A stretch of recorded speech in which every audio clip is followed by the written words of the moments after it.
Танымал тележүргізуші продюсер Баян Есентаева ауыр соққыға жығылып, қазір жансақтау бөлімінде жатыр. Ол 10 маусымда күндіз сағат 12:15 шамасында Алматы облысының Құлжа тас жолының бойында соққыға жығылған.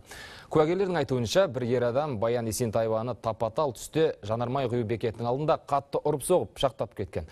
Ол өзінің күйеуі болып шықты. Отбасылық жанжал жайлы Алматыдан Нұрлан Асқарұлы.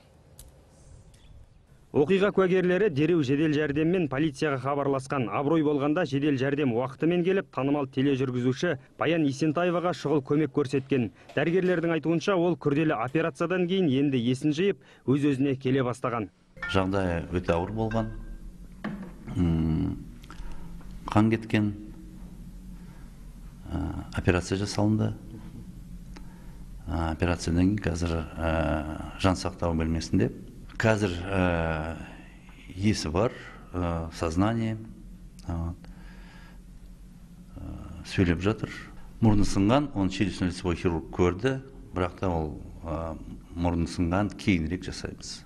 Күдікті ретінде белгілі продюсердің күйеуі Бақытбек Есентаев Қазақстан Республикасының қылмыстық процестік кодексі 128 бабы бойынша ұсталды. Оны Талғар аудандық ішкі істер бөлімінің полициясы 72 сағатқа қамауға алды. Қазіргі уақытта бұл дерек бойынша Қазақстан Республикасы қылмыстық кодексінің 106 бабы, яғни денсаулыққа қасақана ауыр зиян келтіру бойынша сотқа дейінгі тергеу амалдары жүргізіліп жатыр. Бұл жағдайдың неліктен орын алғаны әзірге белгісіз, алайда Баян Есентаева есін жиғанмен дәрігерлерге ешкіммен кездескісі келмейтінін жеткізген. Ал құқық қорғау органдары тележүргізуші әбден сауыққан соң қылмыстық істің анық-қанығына көз жеткіземіз деп отыр. Нұрлан Асқарұлы, Мұратбек Алмасхан, Қазақстан ұлттық арнасы.